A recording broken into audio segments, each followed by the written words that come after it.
Job 11, verse 16, verse summary. You will surely forget your trouble, recalling it only as waters gone by. This verse highlights a deep truth.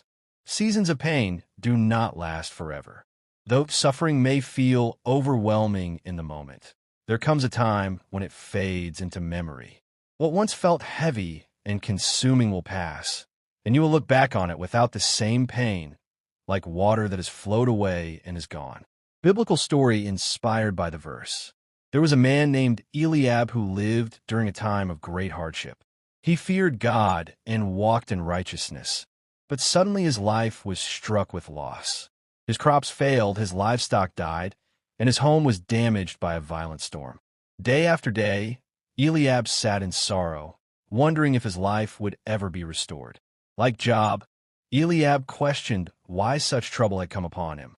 People around him assumed he had done something wrong, but he knew in his heart he had remained faithful.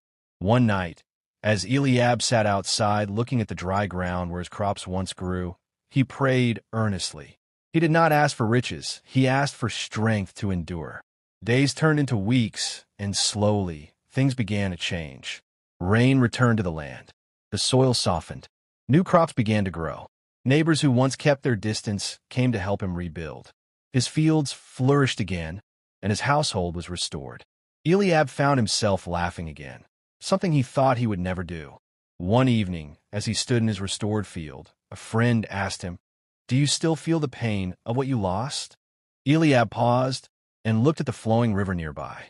He smiled gently and said, "It feels like water that has already passed. I remember it, but it no longer holds me."